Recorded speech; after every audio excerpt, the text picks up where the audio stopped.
Hi guys! It's so great to see you here on Simracing Enthusiast Reviews channel. Today we have a special guest because this is Simagic Alpha. And I think we have found the sweet spot in the sim racing market. Of course, Moza R16 is also very close to being, the best value for the money. And I think Simagic is also fighting for this title. We have 15 Newton meters here. Of course, direct drive. So you have the most feedback, the most information you can expect to get in sim racing industry. This is built like a tank. I really am shocked how amazing Simagic is in quality of their builds. Of course, they have good and bad, solutions for some problems, but about this later. Now, let's talk about how this is built. There is a lot of aluminum here, of course. Direct drive inside. You can mount it from the front, from the bottom, and from the sides, and I really like it. The one thing you have to appreciate is that there are no cables hanging here, so you can place the base as close to the monitor, as close to the TV as you like. So you plug the power connection here, of course the USB something cable here to connect it to the PC. There are also additional ports here, and the way you attach the wheel is via the Simagic quick release, and I really like it. It's so quick and it releases like a magic. I used it with this GT4 Simagic wheel and I had so much fun. I've been using this base in Assetto Corsa Competizione and in iRacing, and I have to say, I was shocked by how fast it is and how much detail you get. I've been using before the Simagic Alpha Mini, and it was like, okay, it's very good. It's good, yeah, I like it. There is a lot of detail, but I was reaching the point where I was thinking I would use more of the feedback. I would use more of the brutal force, which I always appreciate. And in this base, I didn't find it to be weak. I didn't find the point where I was thinking, this is too little. It was enough. Yeah, I say this is absolutely the sweet spot of the amount of the force I need in sim racing. For me, 25 Newton meters right now is a bit of overkill, but I prefer Simicube because I can count on it. It's a very reliable company and it's a very reliable base. Simagic for me is very young in my mind. Of course, they need time to prove that they are also built like a tank and of course behave like a tank. Maybe it's not good to compare it to the tank in such times, but I hope you know what I mean in a good way. In a good way, yeah. Okay, so I tried it in ACC.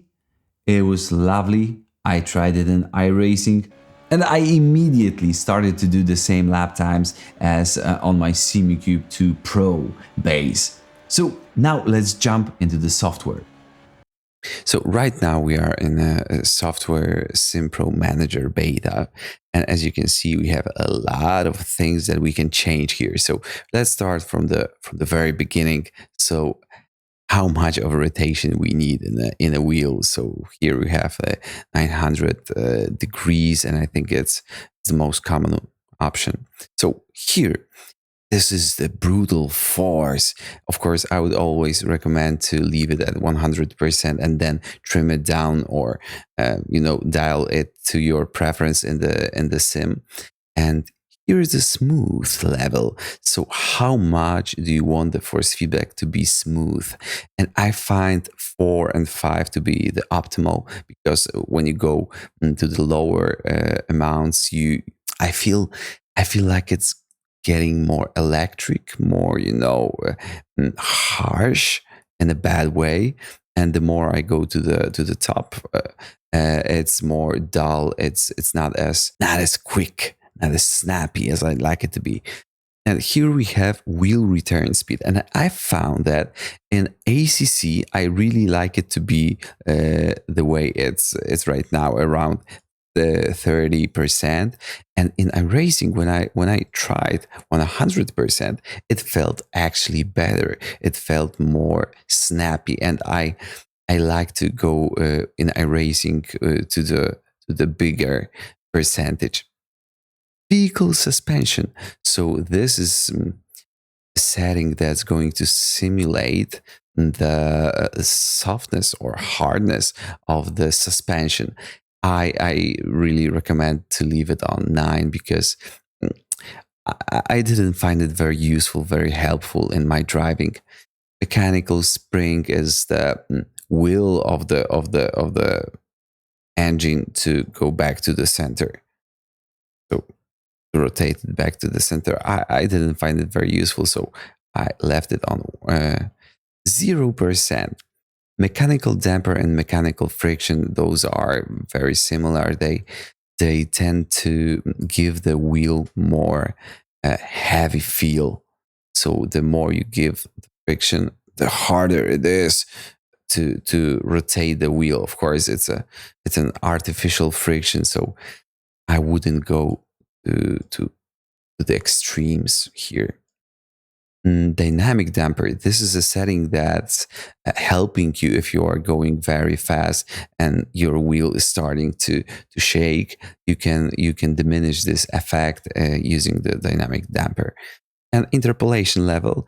This is an artificial way to find what's happening with the force feedback.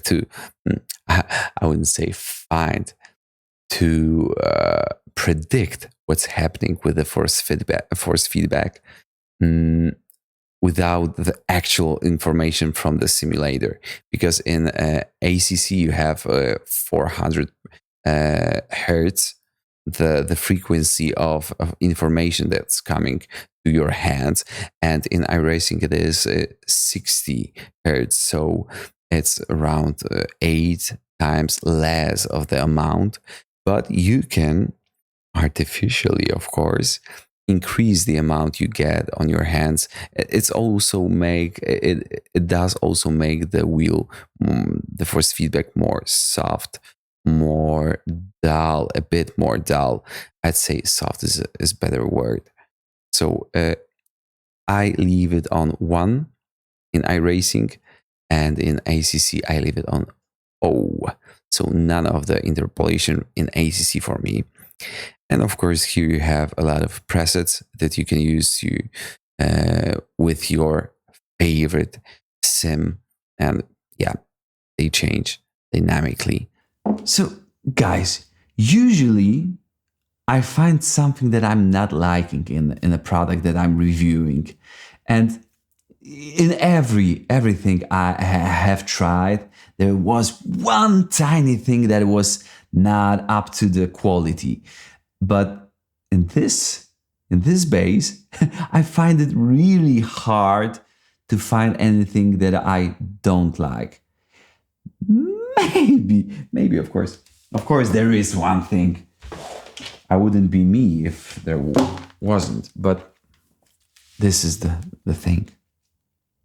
You turn it on and off using this thing, this switch. And of course, someone would say, yeah, it's a good option, but not for me. I have to dive very far in my rig to find the switch and to press it. I really would appreciate if it would be here, anywhere on the base, just to make it more convenient to use. But that's the biggest issue I have with the base. This is the biggest problem I had. So as you can see, I just can't complain. Everything is working. And when I was considering how much of a direct drive force I would need, this is the absolutely great amount. 15, 16, 17, like in SimuCube Sport Base. I think it's a great option. Of course, there will be a changes in acceleration and the slew rate, I think it's called, but I didn't find this base to be lazy. No, no, no, no, no. It was absolutely perfect. I had great time with it, and if I would have to, sell everything and start from the scratch, I would really consider it. So, guys, I'm really curious. Have you tried this? Have you used this? For me, this is a sweet spot right now, in in quality and in amount of force, in amount of detail. I really like it. Of course, I could use more settings that would be more, that would change the feeling more. But right now, I had great time with it. I'm curious, what do you think about it? And of course, if you would like to buy this one, you can use the affiliate link. Yeah, I have affiliate links right now. So, yeah, you are welcome, guys. And I would love to talk with you in the comments. And what do you think about this? What do you think about this channel? How can I improve? How can they improve? Let's chat a bit. And I hope to see you on the next ones. Bye, guys.